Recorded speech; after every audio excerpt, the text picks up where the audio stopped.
Welcome to Medicine Redefined, a podcast focusing on helping you reclaim ownership of your health. I'm Dr. Darsha.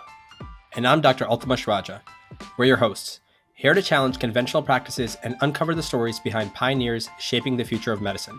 Our conversations not only focus on the individual level to dissect common practices for health optimization, but also zoom out to enhance systemic change.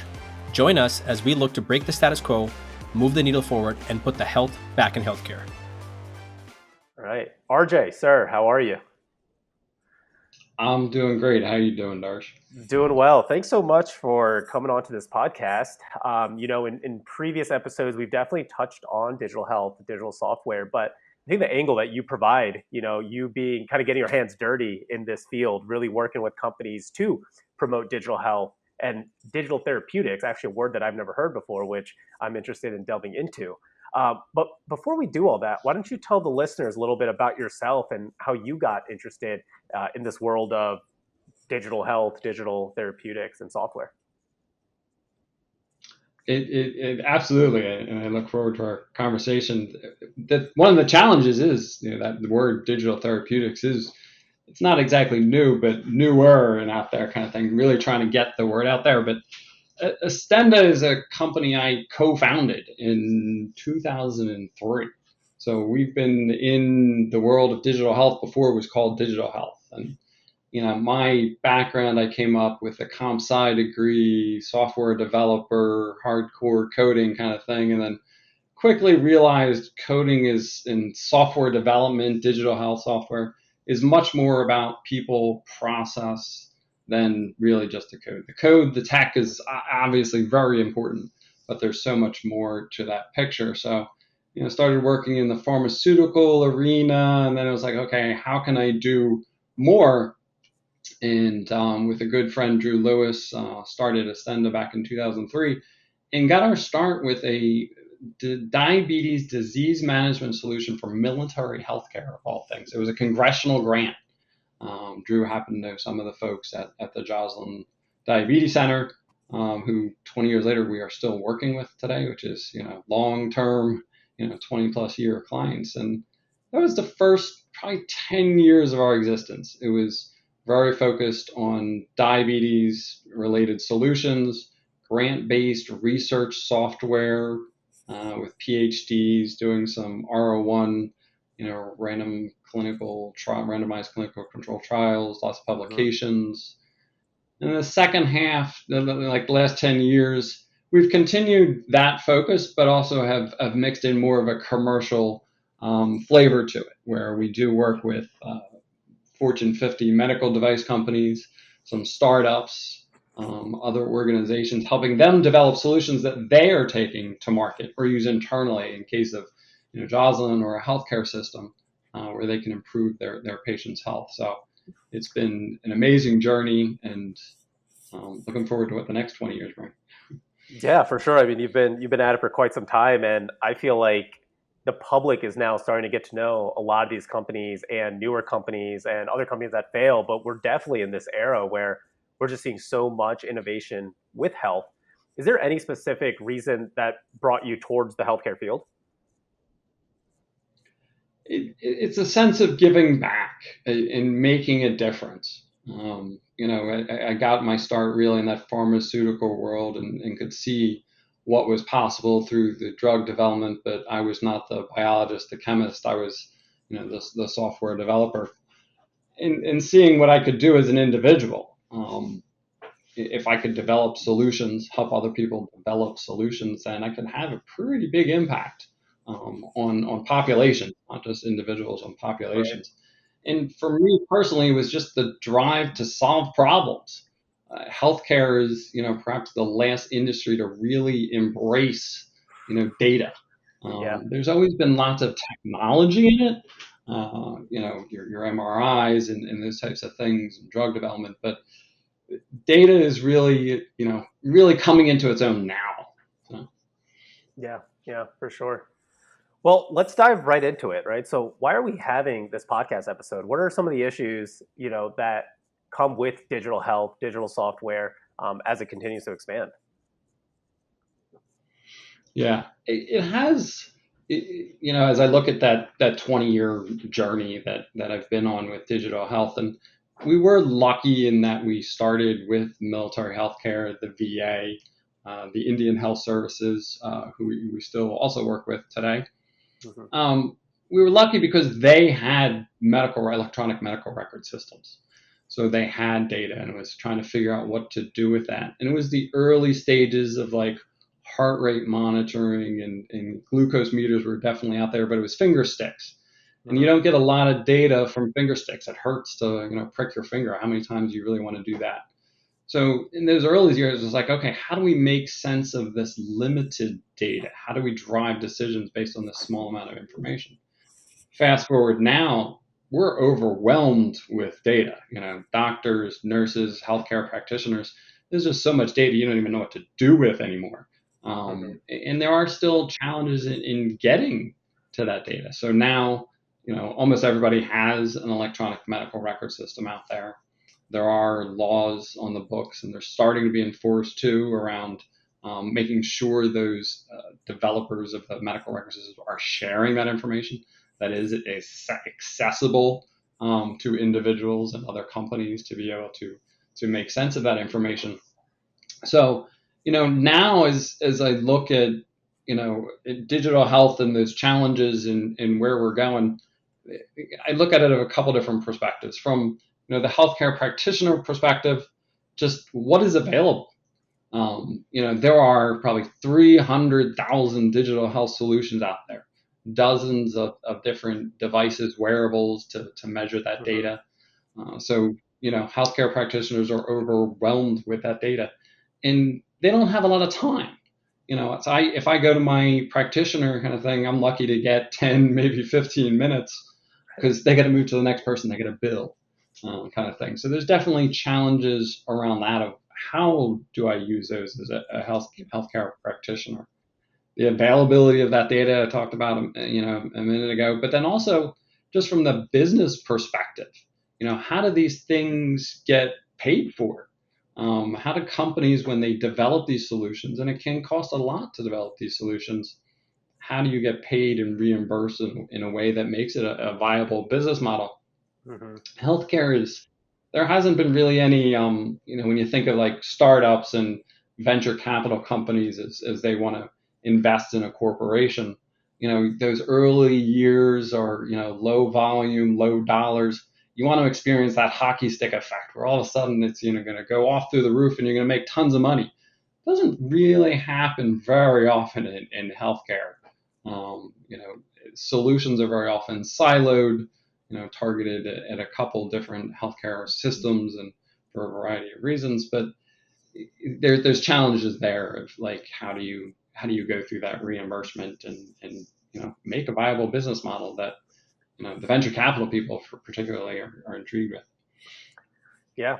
So this is really cool because you're in the middle of health and medicine as well as the business side when it comes to these companies, right? And so when it comes to the healthcare side, I mean, I struggle with this almost on a daily basis is when we prescribe, when we see patients, we're always told to look at the data. And I could imagine for primary care physicians who want to give the best, value-based care to their patients, it's, well, which data do I sift through? What's the most important data? And then where do I source that data from? Because, like you said, I mean, I could look at somebody's wearable, or I could look at a automatic blood pressure cuff. Well, which one is now starting to become more accurate? And so these questions start to rise, in our everyday jobs. And then also from the business perspective, I'm sure you're trying to create software that captures, the specific audience or maybe even a broader audience so that you can answer the right questions if you're looking at a generalized population versus again, like a specific population for diabetes. So it's really cool that you get to be in this middle and really facilitate almost like a seesaw between the two. Um, so you mentioned the word digital therapeutic. Now, is that the same thing as digital health? It's a great question. So there are probably, I think I referenced it, 300,000 or so digital health applications out there. There's dozens, maybe, we could count hundreds of digital therapeutic applications out there. And I Hmm. think of the difference between the two types as you think about supplements versus medications and drugs that are actually reviewed and approved by the FDA. So digital health applications fall into are similar to supplements. Mm-hmm. There's some idea that they work, can provide benefits, but not that really conclusive evidence. Where digital therapeutics are evidence-based and have extensive clinical trials behind them, and very often the FDA is going to review and say, hey, this is okay to sell out there. And it's about those claims that you're making as a company. If you look at the supplements, they're like, this is not intended to treat or diagnose, kind of thing. Yeah. And that's what a general digital health application is. But the digital therapeutic applications are intended to treat, alleviate diseases and solutions, kind of thing. So it really makes it a difference. And that's, as a term, it's probably 2016, 2017. There's now the Digital Therapeutic Alliances out there to really help promote this industry. Last year, the ISO organization, which drives standard definitions of terms and things like that, came out with their first officially approved definition of digital therapeutics. So it is a very new term and concept. And I talked about some of the challenges in digital health, and in my opinion, that's where digital therapeutics are trying to make a difference in trying to make an impact in the world of the healthcare. So you think about, okay, they don't have a lot of evidence. Well, digital therapeutics are, evidence-based, have a lot of clinical validation behind them. So check, how do I get paid for the development of this application? And the idea is once it's FDA approved, it can be prescribed to a patient and covered by your healthcare insurance. So now, a patient doesn't have to pay $5 a month, $10 a month for use of the app. It's going to get covered for a different price, different threshold from that insurance company. I see. The challenge still here in the US, though, is that reimbursement. So the federal government and CMS and those guys have not set any standards or benchmarks out there yet. They basically said we're not authorized to do this at this point. There is legislation floating through Congress to change that picture to allow them to do that. But in the absence of that, some states, some health insurance systems, UPMC out in Pittsburgh, Pennsylvania, they said we're going to cover some of these as part of our health plan because we see that there is evidence that they do make a difference. So that's slowly changing. We got a little ways to go there. Unfortunately, last year, one of the major players, Therapeutics, declared bankruptcy. Sort of put a little fear in the industry and the insurance companies. It's like, hey, if we invest money and cover this, is this company going to be around for a while? So, we're in the early stages. That's going to change. And looking forward to what everybody can do, and as we help people out there create their solutions. Yeah. So when you say the word digital, what comes to mind is something on the screen, like an app, right? But like you said, there's FDA approval and treatment. Now, when I think of the word treatment, I'm thinking of someone or something actually going and making a physiological change to my body. So are there any examples of digital therapeutics that you can give? Or am I thinking of this actually? Is there more to it that I'm missing? Yeah, you're on the right track. And a lot of the conditions that are treated by digital therapeutics are, mental health related. So depression, PTSD, common things, anxiety, depression, pain management. And then you also get into like the chronic disease management of hypertension, diabetes, kind of thing. But yeah, it's altering. I'll say, I am not a doctor. I don't play one on TV, kind of thing. As we develop these solutions, we are partnering with the doctors, the nurses, the PhDs, to drive these solutions. So while I love talking about them and help create these solutions, we definitely rely on the experts, the medical experts, and their experience. But yeah, it's to that, and games are frequently employed, particularly as these solutions are targeting younger children. Is playing a game can help reduce your pain, reduce anxiety and depression, kind of thing. which is crazy to think about, but it makes a difference. Yeah, absolutely. Yeah, no, when you mentioned the mental health aspect, that's where I was like, yep, bingo. That I've definitely seen that from a game standpoint, from a reduction of pain standpoint. And like you said, the data is there to show that, hey, we're seeing these reduction in XYZ symptoms. And so we can definitely like approve these things now. So that's super cool to see. Awesome. So you might be Yeah. aware of this too. Oh, go ahead, go ahead. No, I was gonna say playing a game is fun, so it doesn't feel like a treatment. I think one of those challenges in this digital health world and stuff like that, it does take an effort to do these things. You're not just popping a pill, taking a pill or a medication kind of thing. That's very easy to do. So there is more engagement that has to be done, by the on the side of the patient to use these tools. But if it's a fun game, you're gonna want to play. Yeah. And so would you say that the purpose, not the main purpose, one of them for digital therapeutics to get them on a screen is not only being more accessible, but for the fact that, hey, there probably are less side effects? I don't know if that's something you've seen, throughout your work with companies, but is that one of the aims that, hey, we can change physiology through a screen and we were able to quote unquote biohack almost, but not necessarily biohack, but we don't have to give a pill that may have these side effects? Yeah, I think there's definitely that aspect to it, but also from my perspective, as I got into healthcare and developing these apps and systems for different organizations, there's an obesity crisis in America. There's a mental health crisis in America. There are not enough people to be able to treat the incidence of these conditions that are out there. It's just not possible. My wife happens to be a pediatric nurse in the greater Philadelphia area. There are, available mental health professionals for children, but go to rural Pennsylvania or anywhere in rural America, it gets harder to find those individuals. Virtual visits help, but it's still, you just don't have enough people to be able to provide this care. So if we can create a game, digital, most people, more and more people have the smartphones. It's a lot easier to get it into the hands of those people. That's where that knowledge and the distribution of like, hey, these things exist has to be improved.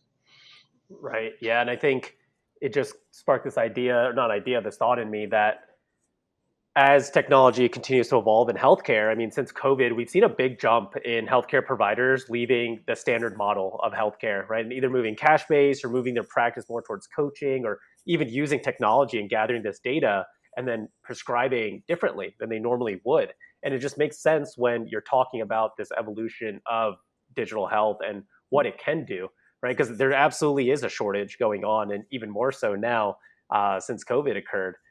So as we move, it seems like we're having this transition from patients more towards consumers.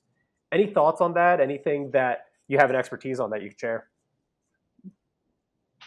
Yeah, I think it is definitely true. As consumers, we are becoming more used to the idea. We're expecting more of our experience because it's being led by the smartphone and the app developers out there, the technology developers, the experiences we're having in the real world. For myself, I'm coming to expect that when I go to my provider. I want to be able to give them my wearable data and say, hey, what do you think of this? How can I, live better? I talk about living to 100 with a good quality of life. It's like, okay, Mhm. help me do this. How can I do this? Really looking forward to that. And you think about when from that consumer's perspective, you go to a supermarket, Target, Walmart, Acme, wherever you may go, and Acme here in the Philadelphia area. Um, we marketers know, like when you walk in, like you're going to turn to the left. You're going to look, and buy products more that are in the middle of the shelves because that's at your eye line as opposed to high up or down low.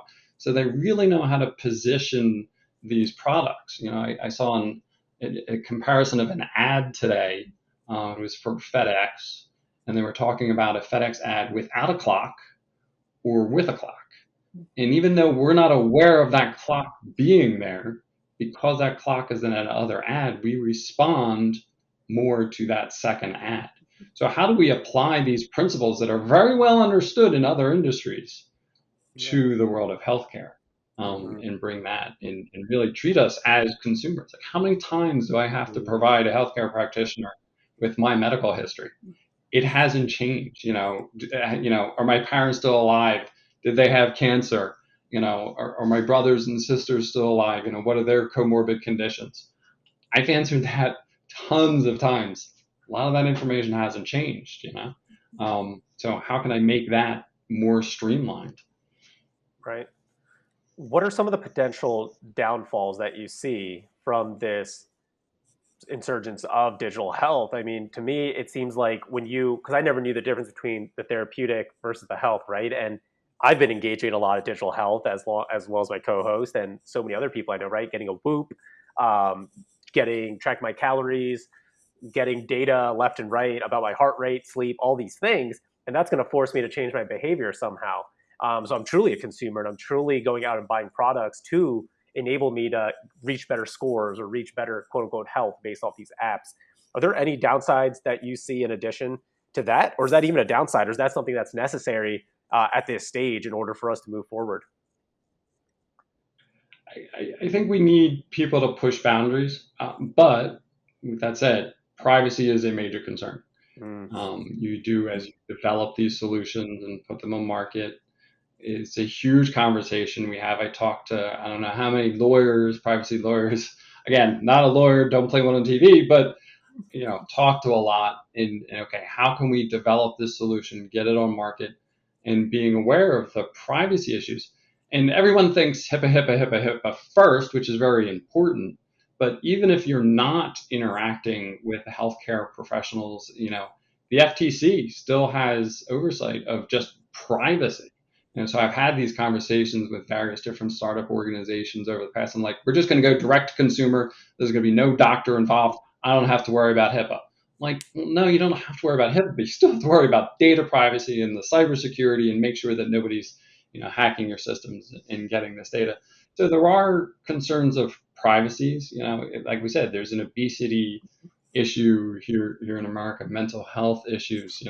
There are very strong privacy reasons around that. I don't want people to know that I might have depression, or when I'm applying for a job that I might have some attention deficit challenge going on.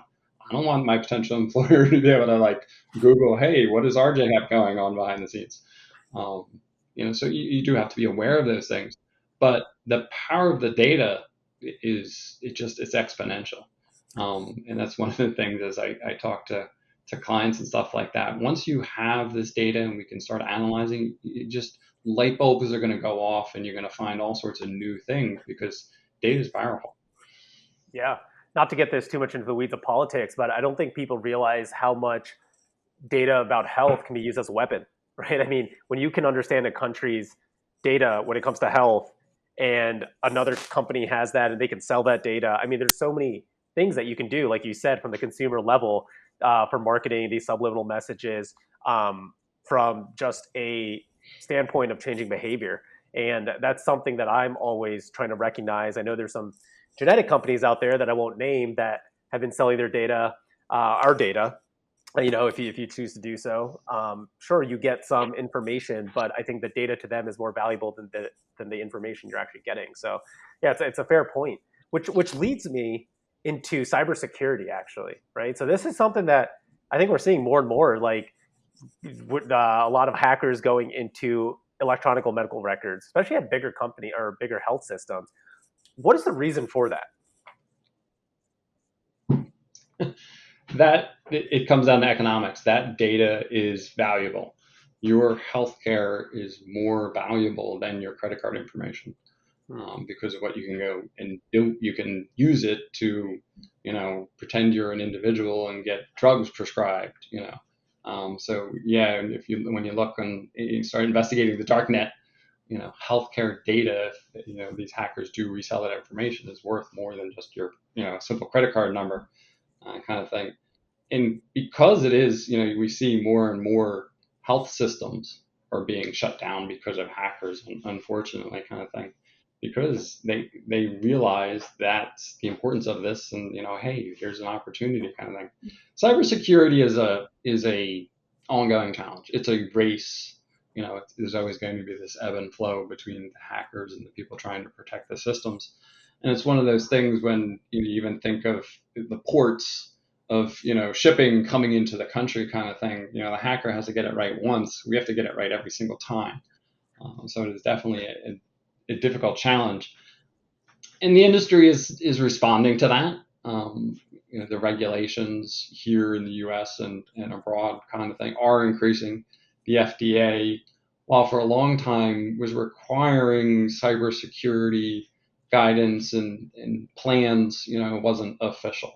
But now it is very much official that if you go to the FDA to get your product, looked at, you have to have a cybersecurity plan.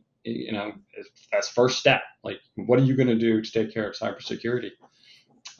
So the industry is responding in kind. Yeah, I think in the TV shows, when they show a hospital system getting hacked, it's always, I've got this person hostage, or I want like $10 million. But I think we now know that the data that they sell is probably worth more than that. So it makes sense what they're after. They're not just after the money. They're after the data, which leads them maybe to money. Is there anything that the consumers can do, whether they go for a doctor's visit, whether they're downloading an app that's related to fitness, anything that they can do to really secure their privacy or take certain steps? There are common sense approaches that everybody should be using. Passwords being the biggest one. It's as different sites get hacked and lists of common passwords are released. It's always 12345 or my password's password. Don't do that. But what's interesting too, and various different researchers have pointed this out in terms of password complexity. The gobbledygook that a lot of people sort of say, oh, you use this gobbledygook, and you're never going to remember that. So you wind up writing it down, and then that becomes problematic, that you're not going to remember this. Or, you don't want to use the same password over and over on the same website, on different websites, because then if one's guessed, then it's going to be easy to guess those others. So a common approach I've used and like see other people, the longer that password is, the better off you're going to be, because computers, as they get more and more powerful, it takes less and less time for them to just hack with brute force, try every combination of letters kind of thing. So if you can use something longer, like a phrase, but not making it personal, like, don't do something like, my dog's name is Bob. Yeah. It's a little too easy kind of thing, but use a combination of words and that you're much easier to remember, and throw in some numbers and those special characters kind of thing. Yeah. Do 5-6 words that are easy to remember for you, and you're going to be better off. Be aware, just when you're looking at your email, make sure you know where that's coming from. And now text messages and video messages. It's particularly with the advent of AI and the ability to copy voices and things like that. I'm not really fearful or in danger that I'm going to be kidnapped anytime soon. But, my parents are elderly and, potentially could fall victim to one of these targets where it's like, hey, we kidnapped your son, RJ, and they could clone my voice. Like, we're sitting here on this podcast talking, so my voice is out there. Yeah. And so we have a family safe word. Like, if I don't say this word, then, it's not me, kind of thing, to help alleviate that. So, yes, I think that's a little paranoid, because I don't think I'm really going to be kidnapped, or my parents really going to be, the victims of this, but it is happening more and more and more. So, it doesn't have to happen to a large number of people to, make it worth the hacker's time. Yeah, no, those are great strategies. And actually, the second person, I saw somebody on social media talk about having a family safe word. I think the word they used was pickles, but she talks about how growing up, it was such an advantage to having that. I mean, if she went over to sleepovers, she'd be able to call her parents and use this word, or, whatever danger she might be in, or if she felt uncomfortable. And I think you're right. I mean, we're hearing it on the news about these stories about hackers cloning voices. I mean, there's songs out now where they're using AI of old rappers or old singers, and putting them into modern day songs. So the technology out there is crazy. I'll have to find the Instagram name and I'll put it in the show notes for the listeners. But she has all these videos about how to be street smarts and how to raise a family with a lot of these key points. So. I definitely want to come back to talking about AI, but I want to stick to the theme of transitioning here in regards to healthcare. So one of the things I've always learned from our podcast guests is that 20% of a patient's health is due to the direct interaction of the physician itself. So in the office, the medications we prescribe, the physical exam, and 80% of it is the social determinants, everything outside of that. And so now when we get into this age of remote monitoring, and when we think about value-based care, how much is this really going to make an impact towards how we take care of patients? I think there's sort of two sides to it. One, how are you going to take care of this patient and where you focus? But the other side is on that individual as well. How can they change their circumstances? And that's not always easy, but what can they change about their behavior? Social determinants of health are very wide. So what healthcare do you have access? What's your physical environment like? Do you live in a food desert where it's just really difficult to get good, healthy food? Those things are hard to change. And that's where, as an industry, if healthcare, continues its movement towards value-based care, then you as a physician can prescribe better food. It's like, instead of eating the, honey nut Cheerios, have an apple or an orange or eggs for breakfast, kind of thing. Something that is healthier to eat. And that's what you're prescribing now. As opposed to potentially a drug. It's like, okay, drugs are expensive. Everyone's now with the obesity, GLP-1s, Right. but they're expensive. Yeah. And there's a lot of side effects. But if you can prescribe a good nutritional diet, food, you can make a difference too in the world. And so that, the social determinants of health and our awareness of them is going to make an impact in the industry as well. And that's where this digital health technology can really help better understand that. When you started that, your question with that 20%, I was thinking of, how much time do I spend in the physician's office, or how much time do I spend interacting with a healthcare professional to really help me focus on improving my health and wellness? Mm-hmm. It's that other 80% that I'm out in the world on my own.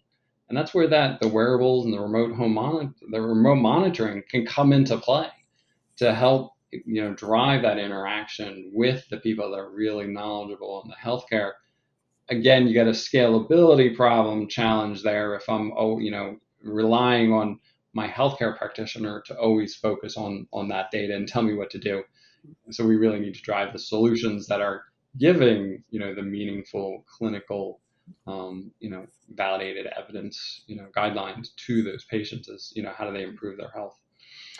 Yeah, I was just going to ask you, do we foresee these digital therapeutic companies, digital health companies trying to partner with doctors' offices and hospitals, or are they, from a business perspective, trying to carve out their own niche and really just retain the patient, now consumer?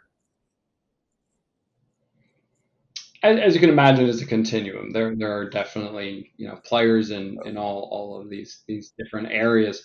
What we have seen in the digital prescription of therapy, prescribed digital therapeutics, where that reimbursement is challenging, kind of thing, and getting the word out to the providers to know that it's there to then prescribe to the patient is challenging. And some of these vendors are pivoting more to a direct-to-consumer model, to get the word out there and make it more available. Because if the drug industry, the medical industry, the pharmaceutical companies have a huge industry set up around, detailing the doctors and like going into the office and like, hey, prescribe our pill, our medication. The digital health, digital prescription, digital therapeutic industry is much newer. It doesn't have the same kind of funding, the same kind of infrastructure. Right. And they do partner with the pharmaceutical companies to get that word out, but it's hard to get the word out about these solutions that are cost effective, that can scale. So. Yeah, gotcha. Okay, well, let's transition over to the tech that us healthcare providers work with. So there's some big EMRs, electronic medical records out there, systems, Epic for one, Cerner, PowerChart, but there's also some smaller ones out there too. Do we see a world where data can easily be transferred from one to the other, or even a combined one electronic medical record where it just makes it seamless to find data from one patient to the next? I mean, today I was doing an admission, so I'm in physical medicine rehab, and I have an admission coming from one hospital and two separate charts. We use Epic. I forget what they use over down the street, but it was impossible for me. I had to wait on a liaison to create another document and for me to look at that document in order to write my note rather than going to the original source, right? And so this is a common occurrence that most doctors, I feel like, have to deal with on the day-to-day. Is there a solution coming? What always amazes me, I was at a HIMSS conference last March, a couple weeks ago, basically. There are still dozens of fax vendors that are showcasing and HIMSS is large healthcare IT related conference. All the vendors are there, like 1,000 vendors, 40,000 healthcare. It's huge, and there's still fax vendors there. So faxes is still technology that's used, unfortunately. Yep. It is changing. I have been in the industry now 20 years now. We did get our start with military healthcare, the VA that had those, EMRs and stuff like that. But I've seen the improvements even in the technology that they're using, what the Epics have been able to do, and all these other vendors. It is changing. It is getting better. The information blocking regulations, the idea that you do need to share this data, that you do need to make it available.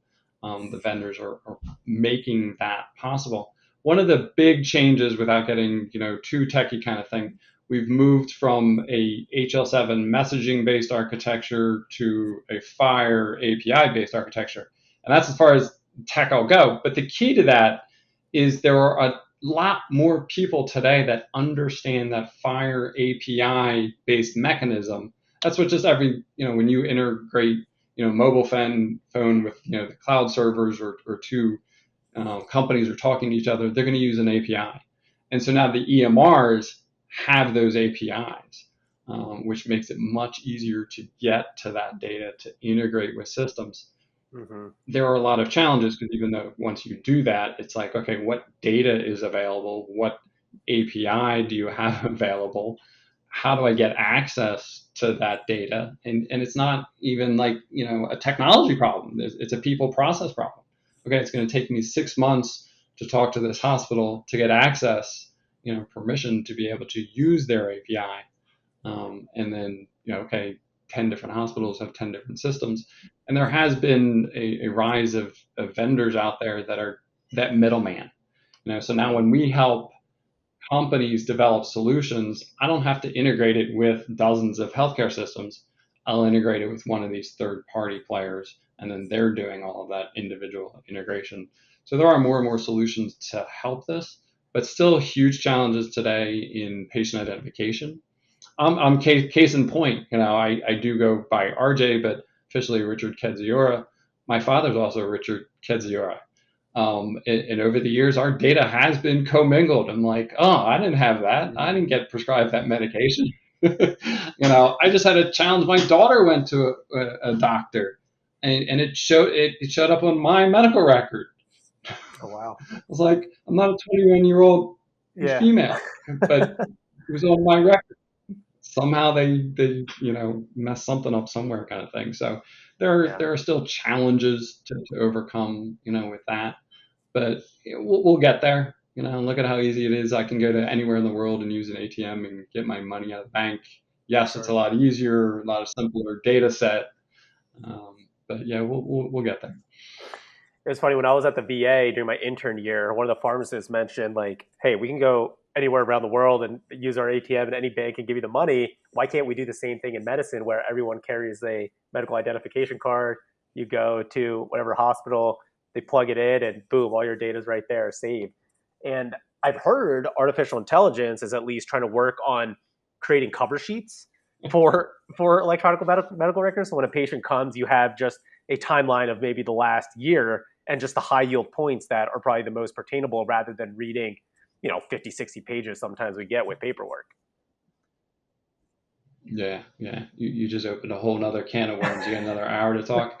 Um, but AI, it's the some people feel threatened by it. Other I recognize, and I think a lot of, particularly in the healthcare professional, there is huge potential for the use of AI, particularly right now where we're starting to see the early use cases are around efficiency and doing just what you said. It's like there is so much information buried in the notes of that patient. How do I surface what is important? I got the 10 minutes with this patient. Okay, what do I need to know? Okay, here are the bullet points. What was interesting is, I go to all these conferences. There's a HIMSS and Vive, Health 2.0 kind of thing. There was like a dozen vendors that all provided that same functionality of looking at, oh, well, look at your medical record and we'll surface, the 10 most relevant things and make it really easy for you. And then I turn around and there's another vendor doing the same thing. I'm like, well, what's different about you? Nobody has any answers just yet. Yeah. So it is very early. I've heard some of the big industry players is like, yeah, we're still 6 to 8 months away from like realistically using these solutions. They do have a tendency to hallucinate or make stuff up. There are improving ways of guarding against that, and the technology is getting better.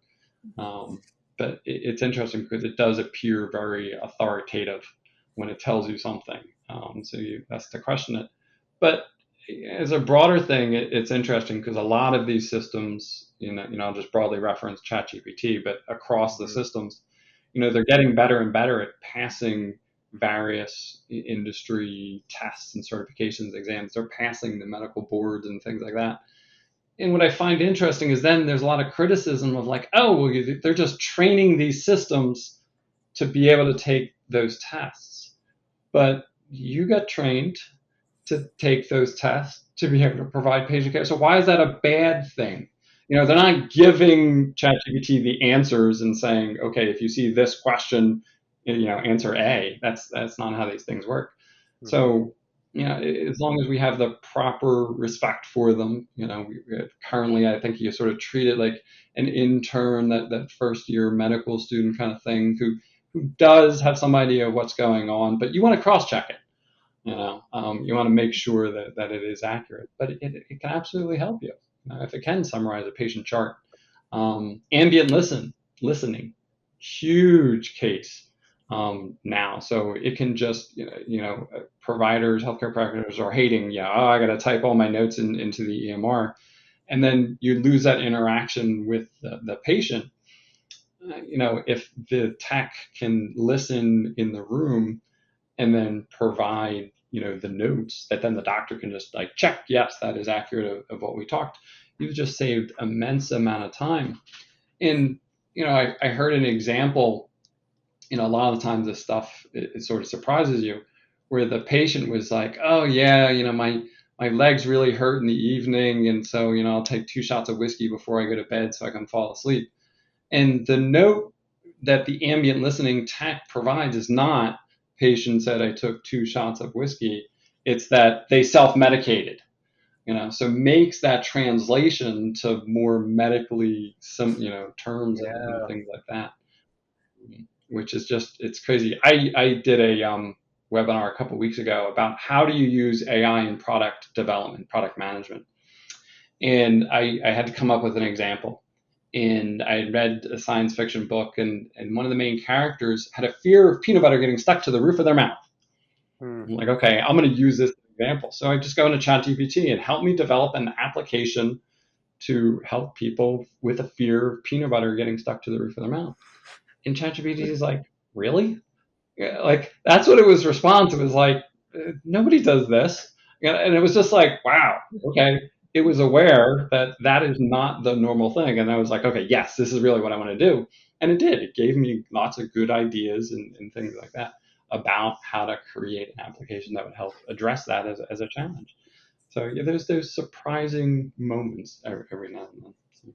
Yeah, it's pretty phenomenal how quickly and how many different companies there are. I remember 3, 4 years ago, I think talking about, ambient listening company called Deep Scribe is what a lot of people were talking about. Like, oh my gosh, this is coming out of California and this is gonna be amazing. And we won't have to hire scribes and we have a scribe in our pocket and it's gonna save so much time. And then I was just looking at it as a couple days ago as I go into practice saying, hey, is there any products I want to use? And probably stumbled across 20, 25 apps now that literally just do the same thing. And so what makes Mhm. a digital therapeutic or a digital health product like sticky? What makes it attractive? What makes it break through compared to other products out there? Yeah, I think some of those, and we sort of have to start differentiating into buckets. I wouldn't Mm, put, well, you could call digital health the ambient listening and note summarization in that category. I think my thought process, digital health are more consumer patient focused. Providers might use them too. We've developed solutions that are providing the advice to providers to give to the patients kind of thing. But I think from a stickiness perspective, it provides something of value. So as I talk to and help startups, a lot of the startups are like, I want to analyze the data and show the provider a pattern. And like, you have to go beyond that today because they don't have the time. I mean, what do I need to do with this pattern? Or you're going to have to provide them all sorts of training to recognize the 10 different patterns you think are right. Oh no, what is the next step to be able to do? Even as I look at my sleep data nowadays, like, I know, okay, don't eat a couple hours before I go to bed. I shouldn't drink a couple hours. I should exercise. hmm Okay, what next? What can you make it personal to me? And that's where I think it gets sticky, is that it can have that interaction that makes it more meaningful to me. That one, reduce the burden of the disease, particularly like in diabetes and other chronic conditions. How can you make it easier to live, to manage, to be healthier? And the tech is changing, evolving. I wore some very early heart rate monitors with had wires all over underneath, and it was just obnoxious to wear.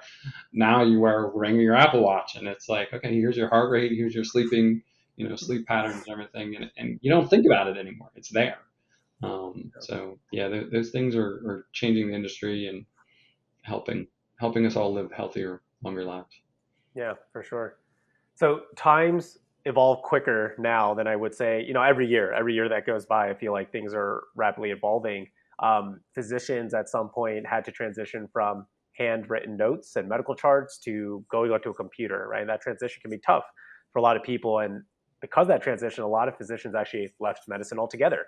And so as we continue to build AI, as we continue to get more efficient, get to have different technologies, what are some of the things that you believe physicians truly need to keep their eyes on, their ears on, need to keep learning, and what are the pain points that they should be looking out for so that they can keep up with the demands of whatever might be coming next in healthcare? The most obvious one, AI. AI, AI is not going to replace you. People using AI are going to replace you. It's just a simple fact of the matter. Hmm. The technology is advancing too fast, too quickly to ignore. And while you may not be using it in your practice day to day in your interactions with your patients are going to be using it every day. And they're going to be coming to you, not with the Google, hey, I Googled this. They're going to come with, hey, Google, Chat GPT, Microsoft. Microsoft is deeply embedding AI in everything they do. Google's doing the Yeah, same thing. You are right. not going to be able to avoid the use of it, so you need, as a healthcare practitioner, to be aware of what's out there. What are these, systems providing? So, and then how can they make you, more efficient? There is a challenge of burnout. Okay, how can I use the AI to make my life easier? Talk about the pajama time, where you have to go home at the end of the day and finish off your notes. Okay, how can I use AI to make that easier and turn that into family time? Right. Absolutely. Awesome. And then you mentioned in the beginning that you work with healthcare providers, right, to gather ideas, see where the pain points are. if there are healthcare providers listening to this that are actually interested in, being involved with consulting or working with someone like you, is that possible? One, and two, is there certain qualifications they need? And two, how do they actually get involved in that?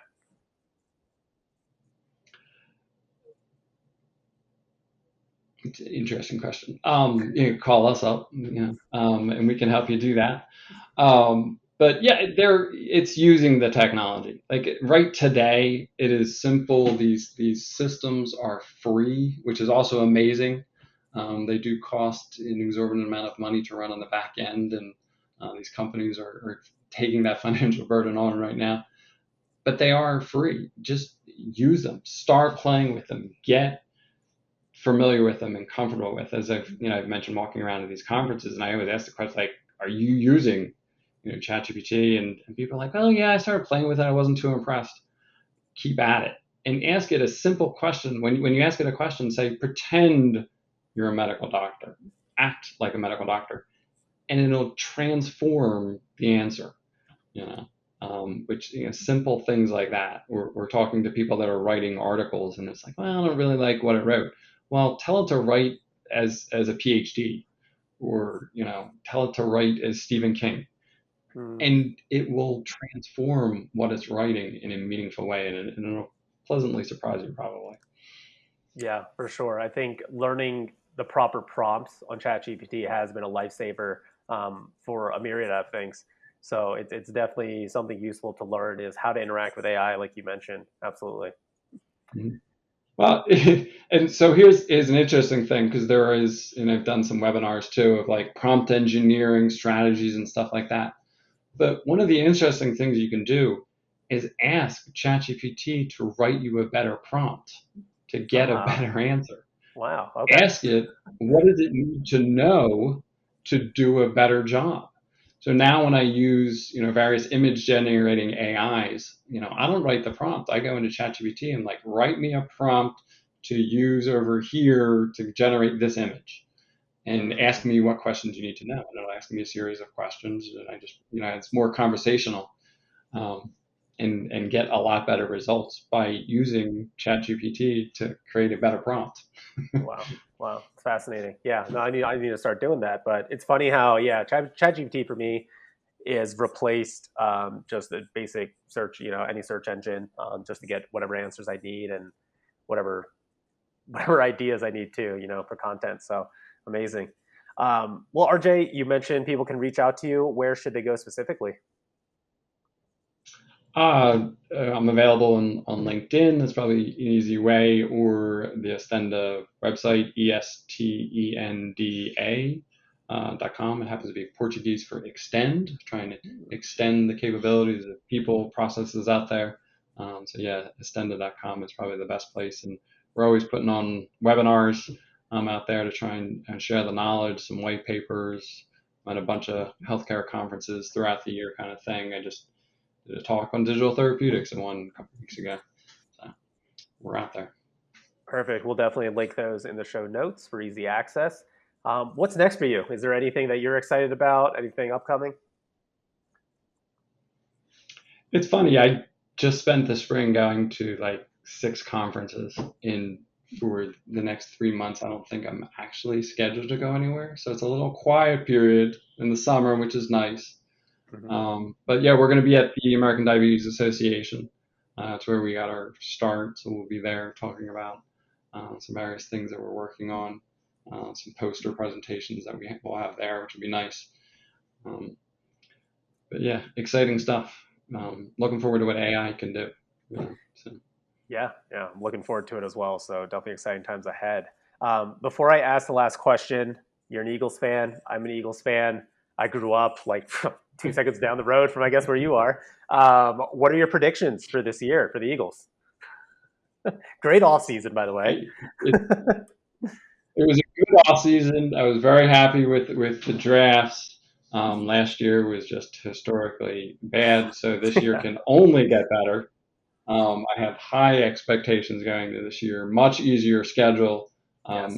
than last year. Last year we had a lot of late night games, Monday night, Thursday night games, which just Yeah. wears on you. We don't have those this year, so yeah, I'm looking forward to a good year, and the NFC hopefully proves true. I don't think we've had a repeat winner in the NFC East in like 20 years or something like that.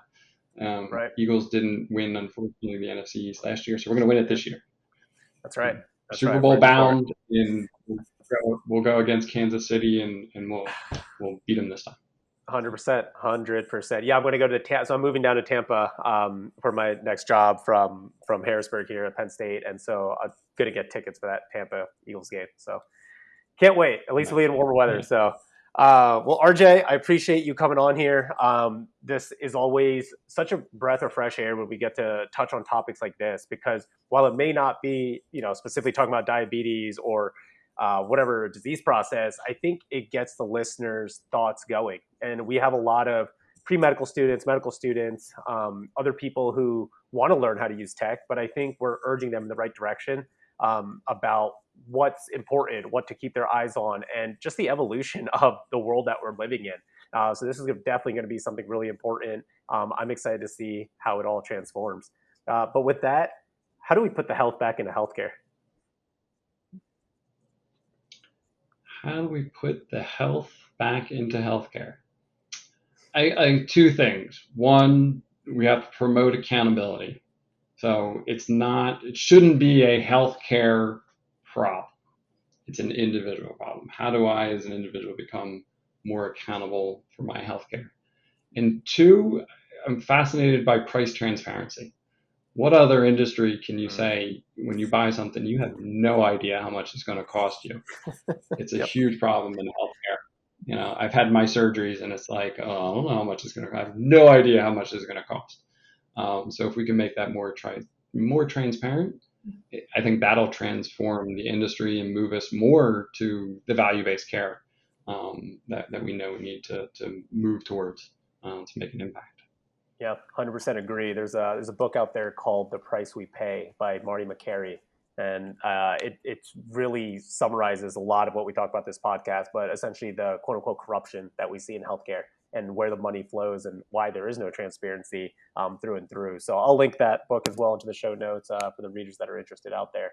But RJ, fantastic discussion. Appreciate you coming on. Thank you. Had a great time. Thank you. Appreciate it.